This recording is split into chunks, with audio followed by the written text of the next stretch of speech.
हाँ तो चलो क्लास में भी हमने एक क्वेश्चन शेयर करा था। आज हम लोग क्वेश्चन से ही कंटिन्यू करेंगे कुछ और क्वेश्चंस ताकि आपका थ्योरी का कांसेप्ट थोड़ा और क्लियर हो जाए। एक और क्वेश्चन तुम तीनों लेक्चर देख लो यूनिट का डायमेंशन का। तो हाँ कितना देखा? एक पूरा। अबे सिर्फ एक ही देखा? थोड़ा फास्ट काम कर यार। 2 दिन तक एक दिन दूसरे दिन क्लास के दिन एक दिन कल छुट्टी, थोड़ा फास्ट। ऐसे तो फिर आज का क्लास में बेकार हो गया। देख लिया होगा तीनों इसी तरीके से तो आज का क्लास तो समझ में आता था। लेट करोगे जमा होगा। और पहला क्लास में तो आखिर का 15 मिनट पढ़ाया ही था, बाकी तो खाली बात किया था। बात को मिल गया क्या? तब से इतना टाइम क्या लग गया? तो थोड़ा फास्ट फॉरवर्ड कर लेना था। ये sine bt plus ct square plus d।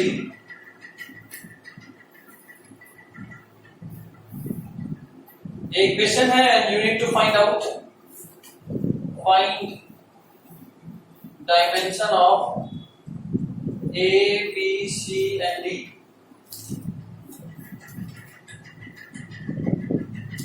चलिए फटाफट या मैं सॉल्व करूं? हो जाएगा। आपके पास 1 मिनट है। सर y क्या है?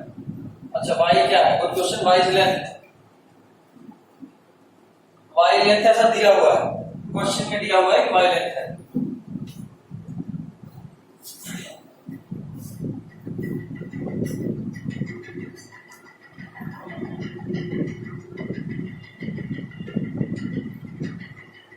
साइन के साथ जो भी है वो तो एंगल ना हो। हाँ साइन के साथ जो भी होगा मैं करो। डायमेंशनलेस देख लो तुमको सोचना है। तुम्हारे पास 1 मिनट है, इसमें से 10 सेकंड गुजर चुका, 15 सेकंड, 45 मिनट से बचा हुआ आपके पास। I mean 45 second.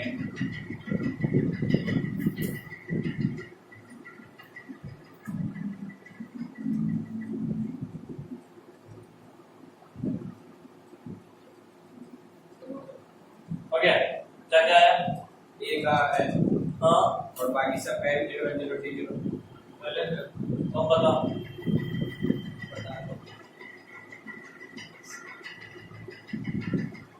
b का आएगा -b आएगा, c का -2, d का -2 आएगा और d का कुछ नहीं। गुड। देखो ये तो एज अ होल डायमेंशन ऐसे समझ में आ रहा है। तो इसका डायमेंशन और इसका डायमेंशन बराबर होगा, a का डायमेंशन हो जाएगा l। कोई दिक्कत? अब ये बात आपको पता होना चाहिए, ये एज अ होल डायमेंशनलेस है और ये भी डायमेंशनलेस है, ठीक? और ये जो टर्म्स है ये बीच में प्लस से सेपरेटेड है, मतलब bt का जो डायमेंशन होगा वही डायमेंशन ct स्क्वायर का होगा, वही डायमेंशन d का होगा, ठीक? अच्छा तीनों प्लस है, मतलब अगर इनमें से कोई भी एक डायमेंशन वाला रहा तो एज अ होल इसमें डायमेंशन आ जाएगा, है ना?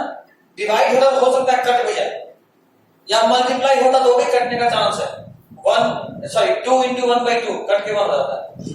लेकिन अगर प्लस है तो तीनों में से किसी में भी डायमेंशन अगर आया तो एज अ होल भी डायमेंशनलेस हो जाएगा, जो कि गलत हो जाएगा, क्योंकि ये एज अ होल क्या होता है? डायमेंशनलेस। मतलब इन सब आपका 0 के बराबर आना डायमेंशनलेस। सॉरी 1 होता है डायमेंशनलेस, 0 तो कुछ हुआ ही नहीं फिर। इस पे सोच लो, चलो bt = 1, b = 3 वर्स हुआ दिक्कत। 3 नीचे आएगा 1/t ऊपर जाएगा तो 3 वर्स। उसी तरह से इन दोनों को कंपेयर करो, ct² = 1, c = 1/t², 3 वर्स का पावर -2 और d का तो सिंपली 1, मतलब किसी भी चीज का डायमेंशन 0।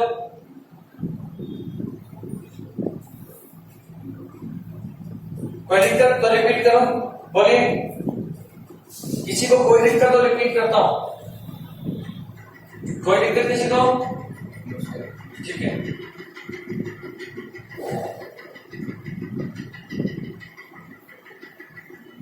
और क्वेश्चन दिखाऊं? ठीक है। a का 0 ना होगा सर? किसका? a का। हाँ सब 0, m0 0 0। एक और क्वेश्चन लास्ट कर लेते हैं इसके, ताकि थोड़ा और अच्छे से क्लियर हो जाए। y का इक्वेशन दिया हुआ है, y = a + t/b, जहां ये t टाइम है, y लेंथ है and you need to find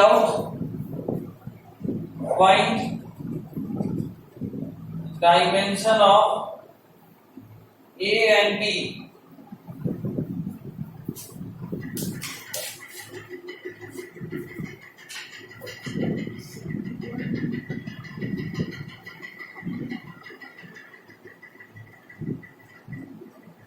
बताइए।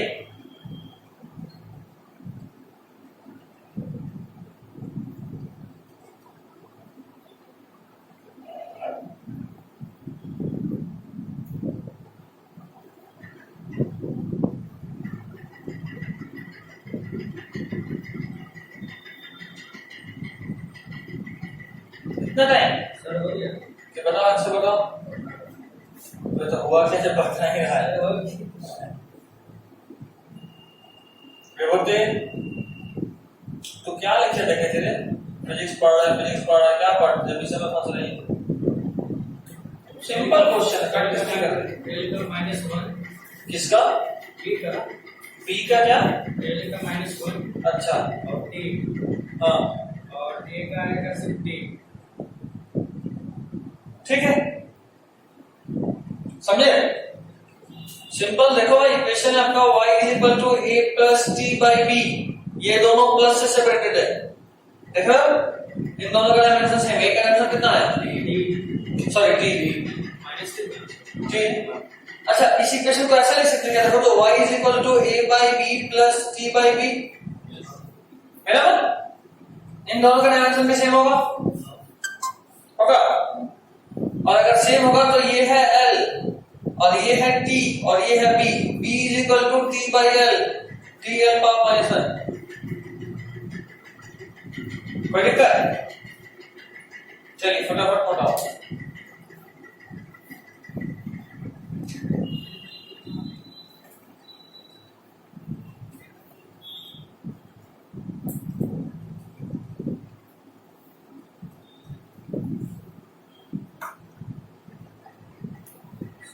क्लास कब रखा है? पहले पूरा एक बार पढ़ तो ले, बेसिक बेसिक क्लास में।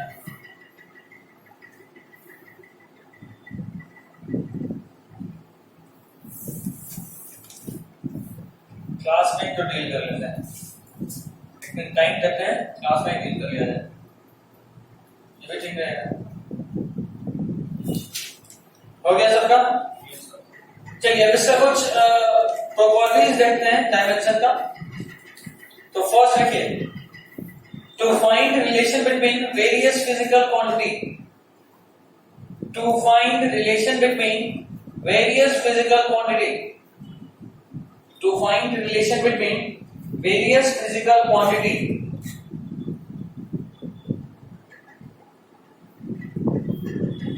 ठीक है, आप अलग अलग फिजिकल क्वांटिटी के बीच में रिलेशन बना सकते हैं। कैसे? तो एग्जांपल लिखो, एग्जांपल लिखिए, centripetal force depends upon, centripetal force नाम सुना होगा नहीं में, वो फोर्स जो सेंटर की तरफ लगता है, सर्कुलर मोशन है। Centripetal force depends upon, A करो उसके बाद, ए पहला mass, second B velocity and C radius.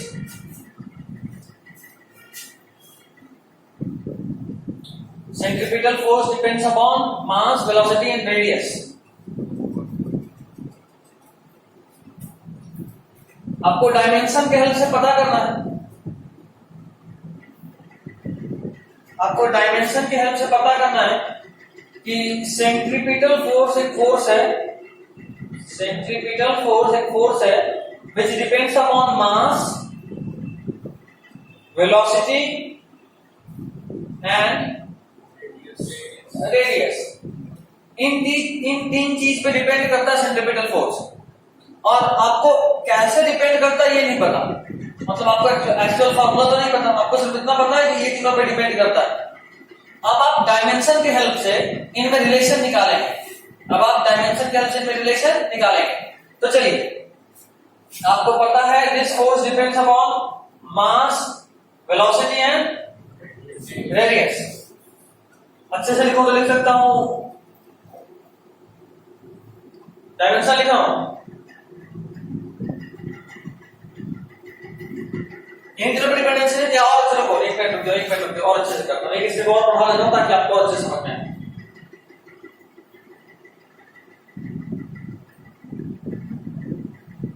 ठीक, ये आपको पता है, इधर देखो बोर्ड देखो, अभी समझ लो नया कांसेप्ट है। डायरेक्टली प्रोपोर्शनल को हटाए तो यहां कांस्टेंट ठीक है, डिपेंडेंसी मास वेलोसिटी और रेडियस पे लिख दिया। अब क्या डिपेंडेंसी हमें ये नहीं पता, हम अपने से एबीसी मान लिए, हमें तो नहीं पता ना कि एक्चुअल फार्मूला क्या होता है, ये हम पहले बता रहे। देखो सेंट्रीफ्यूगल फोर्स का फार्मूला होता है mv²/r। क्या होता है फार्मूला? जो के जाना साथ से लगाओ।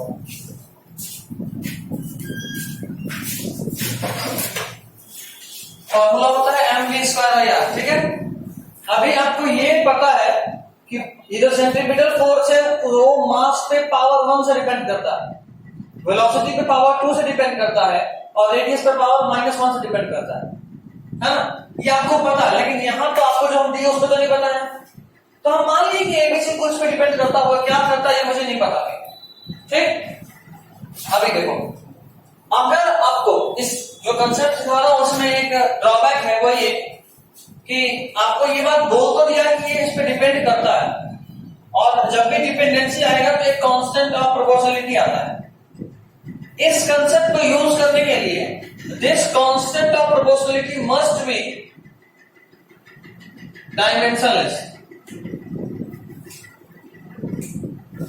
इसका डायमेंशनलेस होना बहुत जरूरी है। जैसे याद करो ग्रेविटेशनल फोर्स में F = g(m1m2/r²) में g में डायमेंशन था, और अगर वहां g में डायमेंशन था जो कि कांस्टेंट ऑफ प्रोपोर्शनलिटी ही है ना, अगर g में डायमेंशन है तो उस वाले फार्मूला को हम लोग इस मेथड से डिराइव नहीं कर सकते। तो जब भी कभी आपको ये आएगा तो आप दिमाग में ये होना चाहिए कि आपको जो क्वेश्चन दिया है उसमें ये जो कांस्टेंट ऑफ प्रोपोर्शनलिटी है वो डायमेंशनलेस है। ठीक, एक चीज हम लोग और पढ़े थे कि कोई भी physical quantity must be dimensionally correct, उसको डायमेंशनली करेक्ट होना पड़ेगा। अगर वो फॉर्मूला सही है तो वो डायमेंशनली करेक्ट होगा, तो उसी को हम लोग यूज करेंगे। जरा बताओ फोर्स का डायमेंशन ml/-2। चलो इसको तो भूल जाओ कि डायमेंशन ऐसा मान लिए, m का पावर a, मास है 2m, वेलोसिटी का डायमेंशन बोलो l(-1) और रेडियस का डायमेंशन l। ठीक, अब जरा देखो मास का ओवरऑल डायमेंशन क्या आया? m पे पावर a, लेंथ पे जरा बताओ कितना है? b + c, ये सेम ऐड होगा। और t पे डायमेंशन बताओ -b। समझ में आ रहा? चलिए इस तरफ का डायमेंशन आपको पता है ml(t-2), और अभी मैंने क्या कहा, अगर ये फॉर्मूला सही है तो उसको डायमेंशनली करेक्ट होना पड़ेगा। चलो डायमेंशनली करेक्ट मतलब जो डायमेंशन इधर वही डायमेंशन इधर। m का डायमेंशन बताओ यहाँ कितना है? यहाँ m का डायमेंशन कितना है? a है ना, मतलब ये कि a का पावर a का वैल्यू 1 होगा, समझ में आ गया यहाँ से? ठीक है, देखो कितना -2, यहाँ कितना है? b का वैल्यू कितना आ गया? अभी बचा c, तो यहां से देखो l को फिट करो, b + c = 1 दिख रहा है। पावर इक्वेट कर रहे हैं, कुछ नहीं कर रहे, पावर इक्वेट कर रहे हैं। m का पावर 1 a था, यहाँ m का पावर 1 है, a का वैल्यू 1 हो गया। t का पावर -b था, t का पावर -2 है, -2 = -b किया, माइनस किया, b = 2 आ गया। ठीक, और तीसरे केस में b + c = 1, l का पावर इक्वेट कर रहे हैं, b + c = 1, b का वैल्यू हमें पता है कितना, c का वैल्यू कितना आएगा? -1। तीनों का वैल्यू आपको मिल गया। जब यहां पुट करते हैं इसी फॉर्मूले में, F = m का पावर a का वैल्यू कितना? 1, v का पावर b का पावर 2, r का पावर अभी ये नहीं देते, सीधा ये लिखते हैं r का पावर -1, मतलब ये क्या हो गया? mv²/r। देख रहे हो, समझ गए बात? मतलब ये कि अगर हम आपको ये बता दें कि किस पे डिपेंडेंस है तो आप उससे उसका फॉर्मूला निकाल सकते हो। बस एक छोटा सा शर्त है कि जो कांस्टेंट ऑफ प्रोपोर्शनलिटी है उसको डायमेंशनलेस होना पड़ेगा। समझ गए आप? चलिए नोट डाउन कीजिए फटाफट। क्या खुद से ऐसे पानी का स्तर तो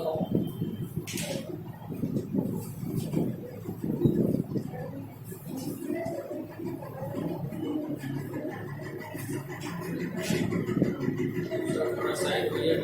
सही तो है।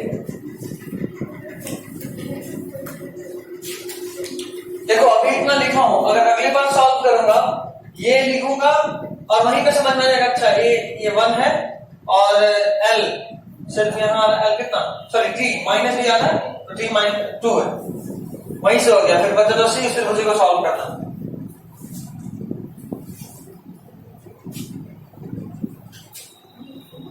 जितना भी चले घर से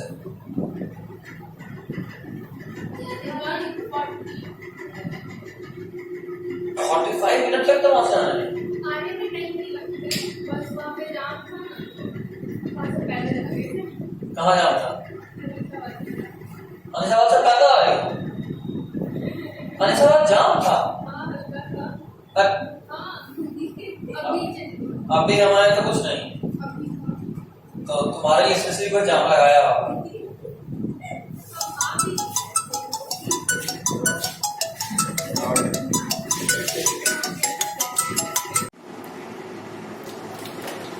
हो गया? मैं छापे कितना स्कोर तो हो गया था, छापने में एकदम टाइम पास। अगला question, if time period of simple pendulum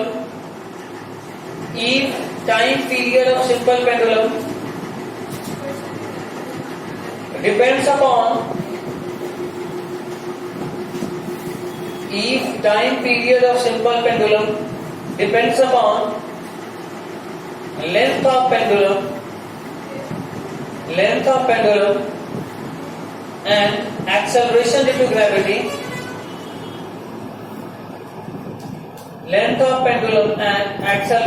gravity, find expression for time period.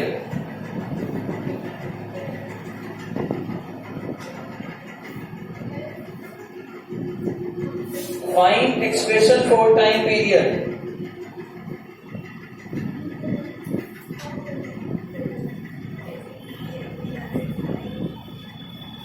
और एक बात और ध्यान रखना, इसी क्वेश्चन में एक बार जरूर देख लो, एक सेकंड देख लेना।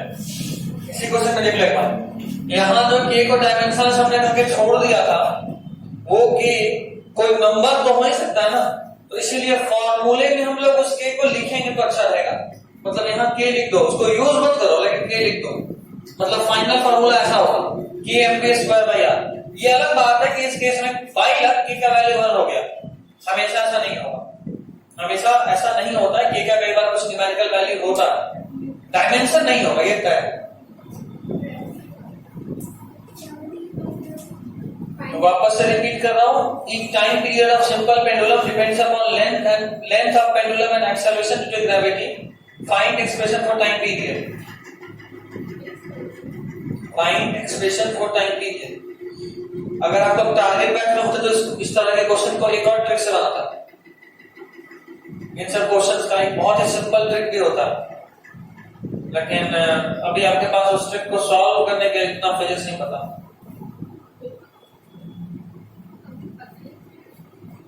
कुछ नहीं,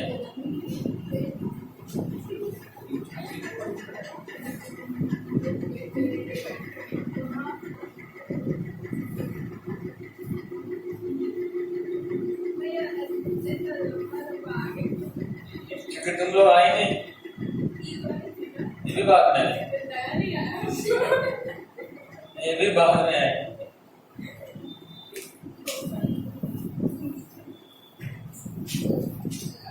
गुड शॉट, हुआ ले हो गया। टाइम पीरियड का एक्सप्रेशन निकालना है। अगर टाइम पीरियड सिर्फ स्मॉल जी और एल पे डिपेंड करता है।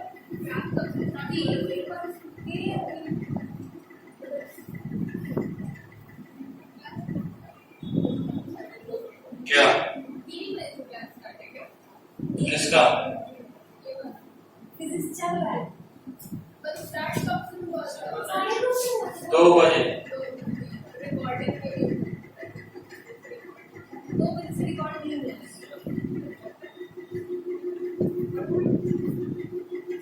आप मान लीजिए इसको भी, ऐसे बोलेगा हमको मौका नहीं मिला।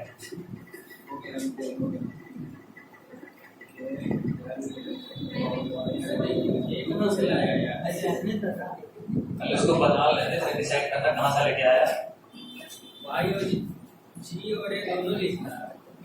मैथ्स वाला क्वेश्चन से पूछा था आज का आज क्लास में। आज अच्छा कल है। हो गया कितना है? क्या है? के एल का पावर 1/2 और ए का पावर -1/2। ये कौन सा है? ए का मतलब जी का। अच्छा हाँ जी का वही सही। सही है ना?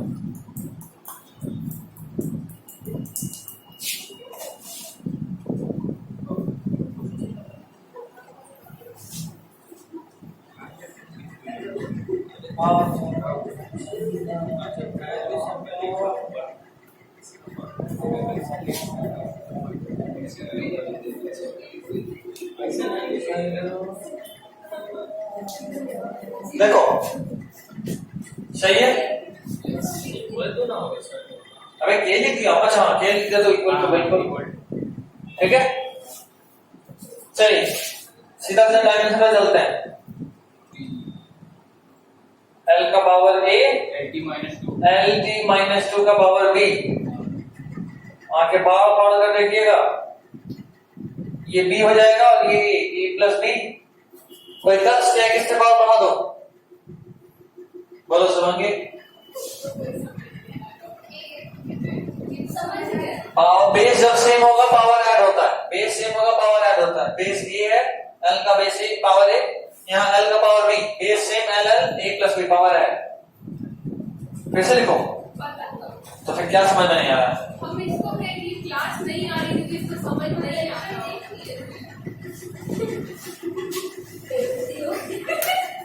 G का पावर -2B -2B। बिकॉज यहाँ G का पावर 1 है। चलो L के लिए हम पहले तो T का सोचते हैं। 1 is equal to -2B, B is equal to -1/2। कोई कष्ट तो बताइए, कोई कष्ट तो बताइए, कोई कष्ट कहां पे? 1 -2B इक्वेट करें, B is equal to -1/2। चलिए इधर L, यहाँ L दिख रहा है क्या? इधर 0 नहीं दिख रहा। नहीं दिख रहा मतलब कुछ ऐसा कंडीशन हो सकता है ना, इसलिए नहीं दिख रहा। मतलब ये कि A plus B is equal to 0। B का वैल्यू आपको पता है कितना? -1/2 +1/2। बताइए कोई कष्ट नहीं। अब तो बड़ा सिंपल सा बात है। T is equal to K, L का वैल्यू ये माने थे ना, तो L 1/2 और G को B माने थे -1/2। कोई कष्ट? चलो इसको थोड़ा अच्छे से लिख रहा हूं। देखो जो दिखाना चाह रहा हूं वो ध्यान देना। L का पावर 1/2 बाई G 1/2 वो लिखकर माइनस ऐसे नीचे ले आया। पावर 1/2 का मतलब होता है रूट। कोई दिक्कत? मतलब इसमें भी कोई दिक्कत नहीं होगा।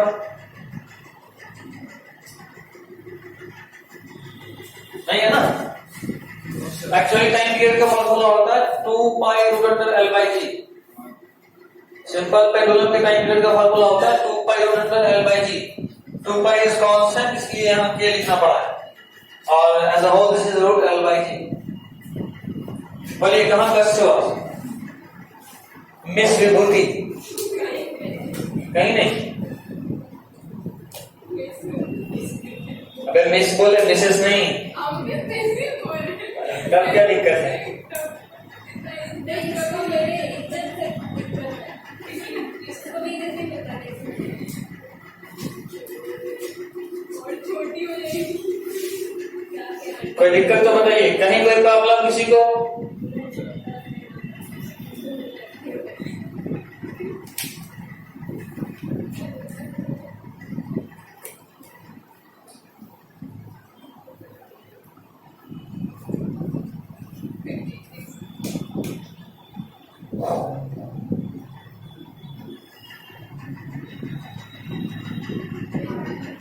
हो गया? अच्छा, दिख भी नहीं रहा है। कहाँ नहीं दिखा? यहाँ पर थोड़ा गर्दन वर्दन मिला तो पीछे चल जाएगा। एक बार पीछे चल जाए, बेचारे लोग कुछ देख नहीं रहा, तब से रो रही है। बाहर वाले लोगों को पार्टी दे देना।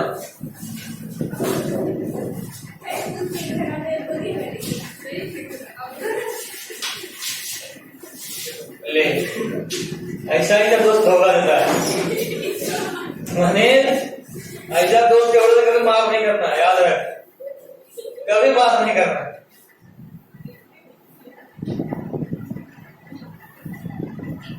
बेंच पे साथ बैठे में साथ नहीं दे रहा, मार खाने में साथ खा देगा।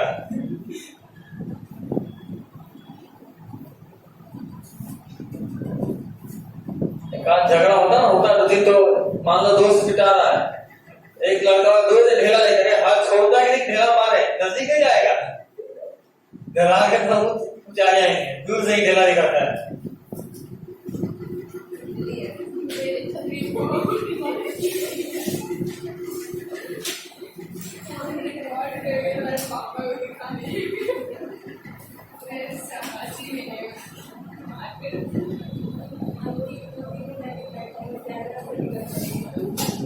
नेक्स्ट देखिए, limitation of dimensional analysis. Limitation of dimensional analysis.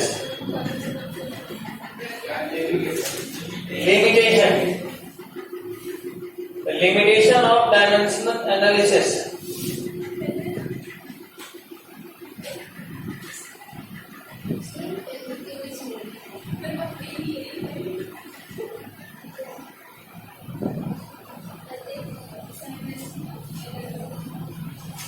Limitation of dimensional analysis.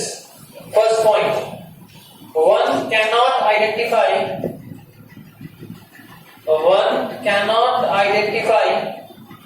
the physical quantity. One cannot identify the physical quantity. One cannot identify the physical quantity by just knowing the dimensional formula. By just knowing the dimensional formula. By just knowing the dimensional formula. अगर आपको सिर्फ dimensional formula पता है तो उससे आप उस physical quantity को नहीं बता सकते। जैसे एग्जांपल के तौर पे मैंने आपको सेकेंड क्लास में वर्क, काइनेटिक एनर्जी और पोटेंशियल एनर्जी तीनों का डायमेंशन कराया था। तीनों का डायमेंशन सेम आया था ना, ml2t-2। तो अगर मैं आपको बोलूं कि मेरे पास एक डायमेंशन है ml2t-2, तो क्या आप बता सकते हो कौन सा फिजिकल क्वांटिटी? नहीं बता सकते, कुछ भी हो सकता है, फोर्स हो सकता है, सॉरी वर्क हो सकता है, काइनेटिक एनर्जी, पोटेंशियल एनर्जी या कोई भी एनर्जी, किसी भी फॉर्म ऑफ एनर्जी का वही होगा। ठीक है, नेक्स्ट, अभी जिस बारे में मैं थोड़ी देर पहले बात कर रहा था उसी पॉइंट पे लिखना है। Constant of proportionality must be dimensionless. Constant of proportionality must be dimensionless. Constant of proportionality must be dimensionless. During derivation of relation between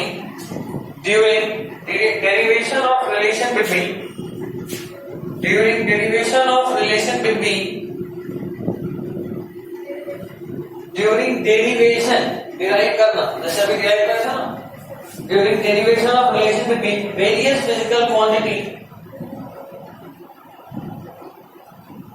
between various physical quantity. ठीक है,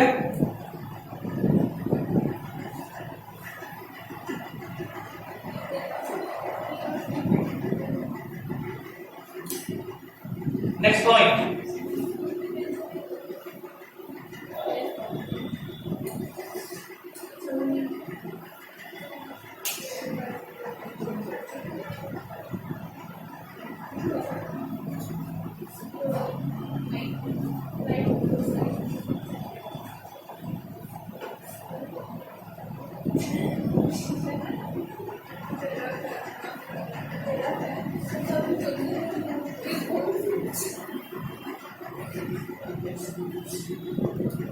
नेक्स्ट पॉइंट लिखिए, one can not find the relation like, one मतलब कोई भी, English है one can not find the relation like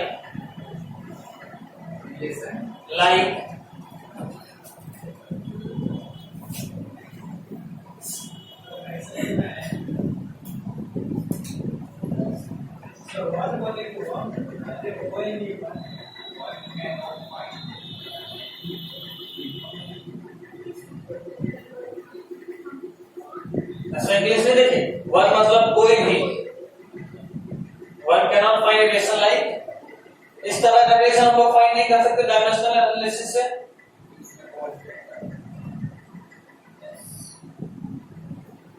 क्या constant है, 1/2 constant इससे नहीं निकाल सकते। अच्छा, यहां भी ये 2 पाई था, कांस्टेंट था, निकाले कि नहीं निकाले? That's it. तो one can not find relation like, अच्छा फाइंड छूट गया है, one can not find relation like S is equal to UT plus half A T square, y is equal to A का पावर बीटी, ए ई का power BT ऐसे BT, y is equal to A sine omega T,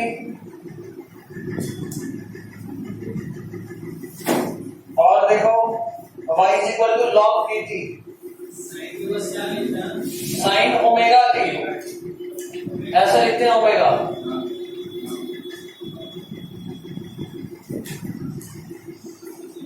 देख बाबू, अगर एक भी ऐसा quantity है जो डायमेंशन लेस टाइप का हो, वो हम फाइंड नहीं कर सकते। देख पा रहे हो, साइन वाला भी मिल गया, ई वाला भी मिल गया और लॉग वाला भी मिल गया। ठीक है, बेसिक मैथ्स में लॉग तुम पढ़े आशीष, अब समझ में आ गया होगा लॉग क्या है। लॉग वाला बेसिक मैथ्स में नहीं पढ़े बेटा, तो फिर नहीं पहुंचे लास्ट में, पूछ रहा हूँ कितना लेक्चर देखा, एक और बचा है। ठीक, तुम लोग का रिविजन कर रहे नहीं कर रहे, कहाँ पे पहुंची तो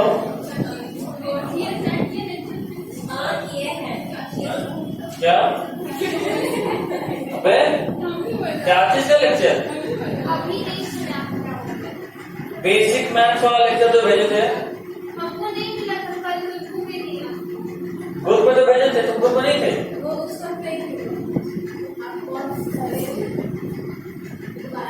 एक बार मेन ग्रुप में भी भेजे हैं,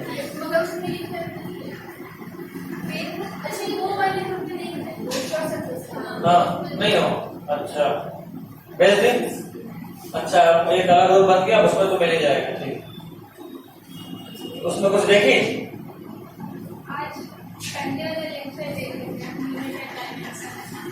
वो तो ठीक है, बेसिक मैथ्स वाला कुछ आज 3 लेक्चर खत्म करना है, फिर से स्पिरिट रात वाला, जब गई तो 4 तक निकाल दो,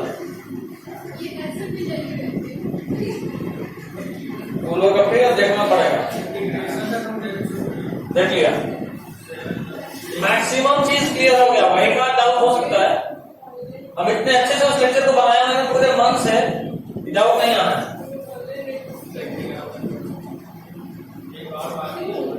ठीक है, कोई बहुत मन से उस लेक्चर को बनाए थे, क्योंकि उसके पीछे मेरा मकसद ये था कि एक बार बन गया तो हर साल काम आएगा, तो हो भी वही रहा, लास्ट में बनाया इस साल काम आया, एकदम हर एक पॉइंट चुन चुन के छोटा सा बोर्ड पे पढ़ाया हो और बहुत अच्छे से पढ़ाया। टॉपिक नाउ के लिए जो डाउट होगा वो देख लेंगे, क्या दिक्कत है, तो रेडी नहीं है। सोचो जो 8 घंटे का चीज था 1 घंटे के डाउट में निकल जा रहा है, तो और क्या चाहिए। 8 घंटा हमारा बच गया। ये तो पहले बेसिक मैथ्स पढ़ते, अब सोचो 2 दिन में चैप्टर खत्म होगा। हम लोग बाकियों के मुकाबले में भी बहुत तेज हो रहे हैं। फिर तो बेसिक मैथ चल रहा होगा, इतना डायमेंशन में घुसा होगा, तो ऑलमोस्ट 1 महीना पहले स्टार्ट किया उन लोगों का बता रहा हूँ। बेसिक मैथ कम से कम 7-8 दिन तो लेगा, कम से कम 7-8 दिन। तो 1 महीने में 12 क्लास होता है, 1 महीना तो बेसिक मैथ को गुजर जाता है। हाँ, अल्टरनेटली धीमी दिन होगा ना, एक में 4 का बहुत बहुत 13 होगा, तो 8 क्लास तो सिर्फ बेसिक मैथ्स ले लिया, तो हम वो रिकॉर्डिंग बेस के लिए बहुत आगे हो गए। खैर देखो, हम लोग ये सारे इक्वेशंस को डिराइव नहीं कर सकते, but then to we can check the correctness of these equations, है ना। बट स्टिल लिख लो, but still we can check correctness of these equations.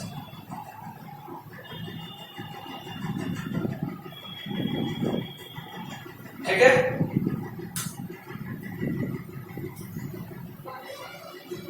Next point,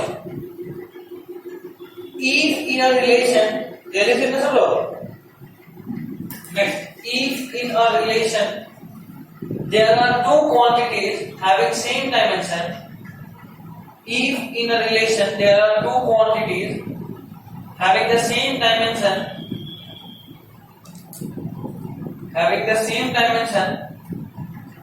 then it cannot be derived dimensionally. Then it cannot be derived dimensionally.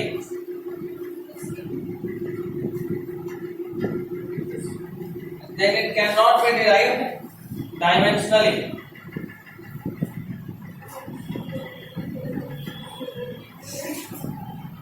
Then it cannot be derived dimensionally.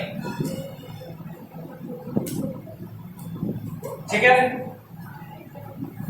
If in a relation there are two quantities having same dimension, then it cannot be derived dimensionally. कोई दिक्कत यहाँ पर? नहीं।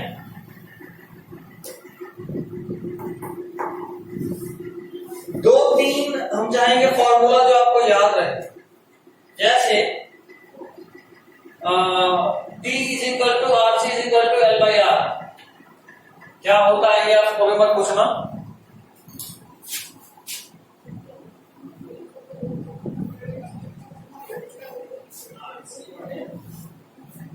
R resistance है, C capacitance है, L inductance है, R वापस से रेजिस्टेंस।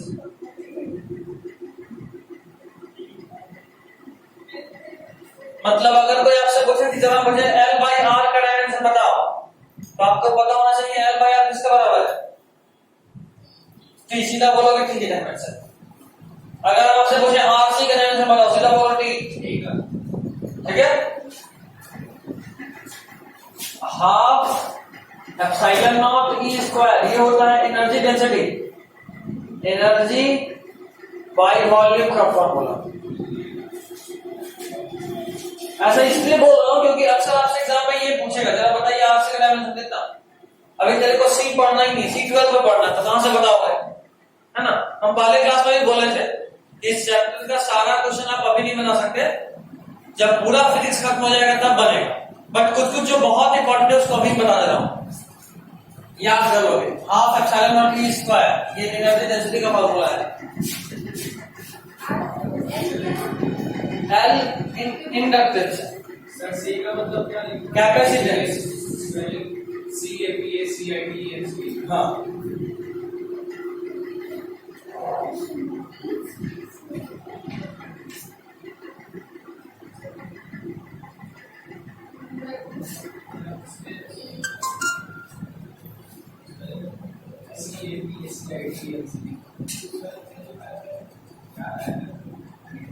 इंडक्टेंस।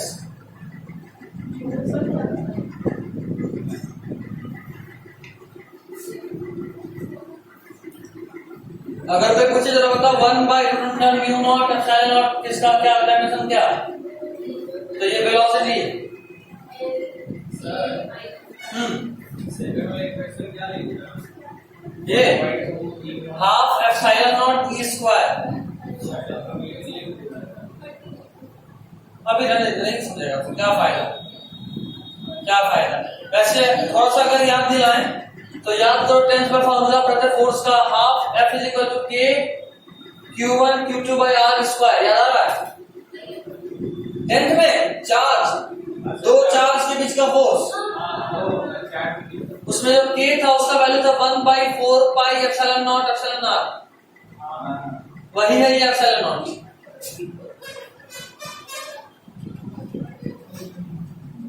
अभी रहने दे, अगर नहीं आना है कोई नहीं, 12th में पढ़ना है फिर से।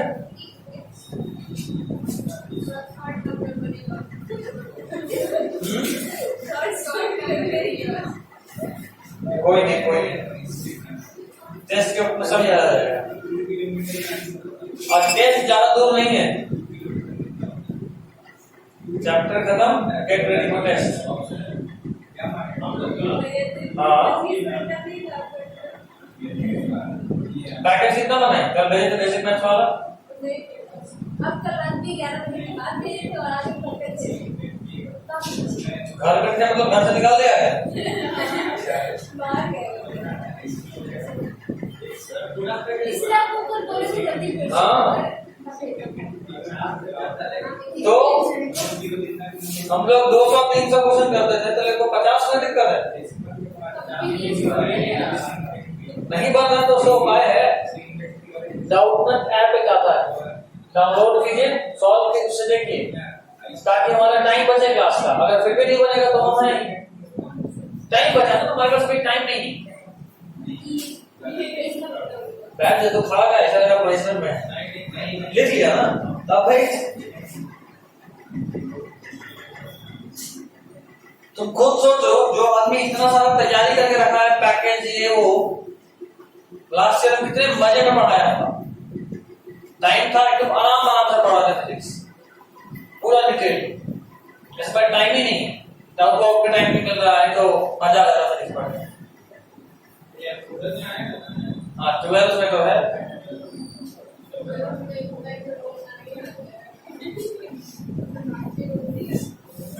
हर साल वैसे ही करते हैं, कॉलेज जिसको जहां जाना होता चल जाता है, इंतजार करते हैं, भीड़ थोड़ा कम हो हर साल।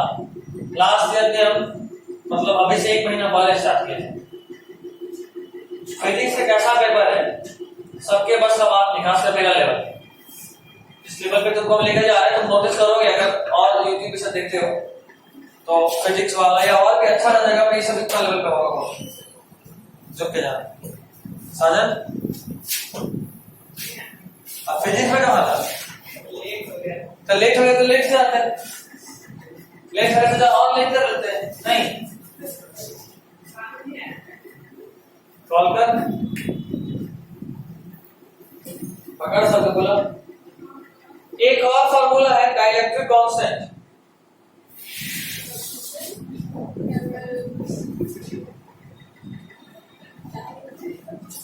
Force in air by force in medium.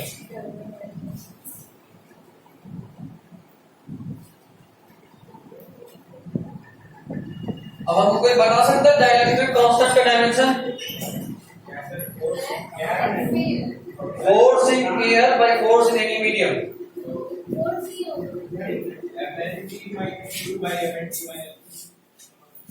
क्या? हमको आंसर चाहिए। और आदमी यार सीधा बोलो डायमेंशन ऐसा होगा, दोनों फोर्स है। आजा झुक के जाना, झुक के जाना।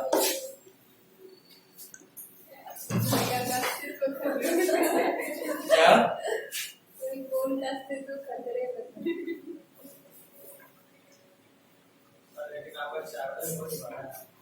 नजर लगा था ये लड़का, लेके भागेगा, गाना नहीं है ना। अब तो इसको वीआईपी ट्रीटमेंट देना पड़ेगा, जेड प्लस सिक्योरिटी। दूसरी बार कोई नजर लगाया मेरे चार्जर पे, फैसला दोनों टीम बना ली। हमको किडनैप करा और फिर में चार्जर मांगा, इसलिए चार्जर को मानना बहुत जरूरी हो गया। हो गया? Dielectric constant is dimensionless. हाँ, चलिए अगले क्लास में कन्वर्जन ऑफ यूनिट और यूनिट मेजरमेंट एक बार में कोशिश करेंगे। शायद इसका एक बहुत अच्छा लेक्चर बनाकर यूट्यूब पे रखे हुए हैं, हम देख लेंगे। अगर लेक्चर बना हुआ होगा अच्छा वाला तो भेजूंगा, नहीं तो क्लास में डील करूंगा, ठीक है? हमको याद आ रहा है हम इस चैप्टर के न्यूमेरिकल का लेक्चर बनाए थे, उसमें न्यूमेरिकली मतलब उसको हम एलएन के लेवल पे लेके गए, बहुत अच्छा लेवल पे। न्यूमेरिकली आपको हम इसके बाद का पूरा टॉपिक एक्सप्लेन कराऊंगा, एक बार देख लूंगा, अगर होगा तो ठीक है भेज दूंगा आज के आज, और नहीं अगर होगा तो फिर आगे डील करूंगा। चलिए, this is all for physics today. उम्मीद करता हूँ एक अगर मान लो लेक्चर नहीं भी हुआ फिर भी एक और क्लास लगेगा, 1 से 2 क्लास, और हम लोग काइनेमेटिक्स स्टार्ट कर पाएंगे। मतलब ये कि आपके पास आज थर्सडे है ना, संडे तक मंडे तक का टाइम है बेसिक मैथ्स को अच्छे से पढ़ने के लिए, एकदम अच्छे से।